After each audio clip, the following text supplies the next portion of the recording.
This is Neil Schneider for MTBS-TV at HTC's exhibit at GDC 2017. To my immediate right is Richard Steibart.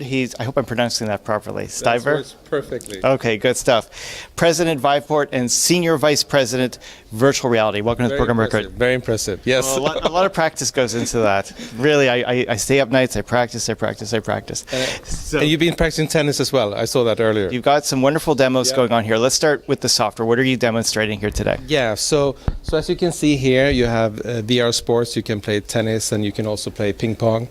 And I think what we like about virtual reality is that your body is the controller. So you're moving around and you're being much more active. But of course, we're at GDC, so games is the name of the game. So of course, we have some new games coming. Front Defense, which is a great World War II game where you're protecting all kinds of stuff. And I think that what's interesting with the gaming industry is that you don't just play at home, but you're also going to play in the city at amusement parks, internet cafes, or even your favorite IMAX. So if members of you head up Viveport, yes? Yes, I run Viveport. So the way to think about Viveport is that it is this place where you go to find your virtual reality experiences. So it's kind of your app or experience store. And we have a great partnership with Steam, so they're great at gaming.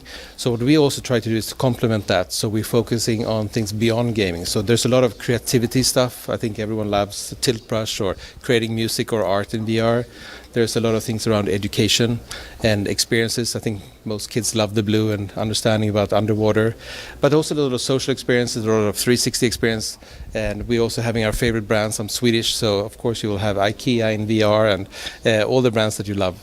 So let's talk, something different that HTC is doing is, of course, HTC Vive, people have it in their home and more people every day. But as you brought up, we're also looking at virtual reality and immersive technology in public venues. Can you talk about some of your latest work there? Yeah, so actually there's been a great demand by these cinemas and shopping malls and internet cafes to get VR. But the problem has been that the software is for consumer use, for private use only. So there's no way for you actually to get for public use. You need to contact the developer themselves. So what we have done is that we have created the world's largest portfolio of arcade titles. We have over 400 titles. And we are now in over 1,000 locations around the world. And what we just announced here is that we're doing a commercial pilot with operators in Italy, France, UK, Germany, Japan, China, Taiwan, US, Canada, etc., to basically make this available to everyone on the planet. Because if we don't, then of course it will be piracy and developers wouldn't be able to make money. So how many of these arcades have launched so far? Yeah, so we're in over 1,000 locations. So they're active. They're active today. So we're live with IMAX. We're live with MK2 in France. We're live with Control V. We're live with.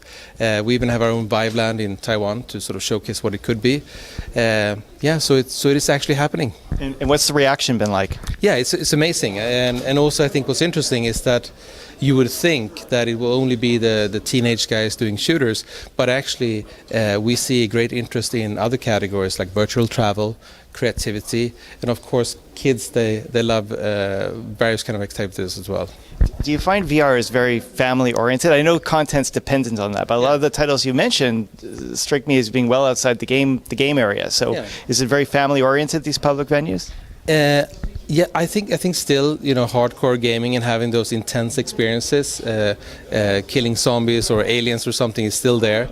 But since VR is such a novelty, so one of the more favorite experiences is something called Rich's Plank, where you're top of this huge skyscraper, you're supposed to walk on this plank watching down. And it's a very scary experience. We have Everest VR, where you're top of Mount Everest, so you can go places where no one could go before, or you travel to the moon or the Mars. So people are looking for these sort of immersive experiences, which is not just sort of shoot another bad guy.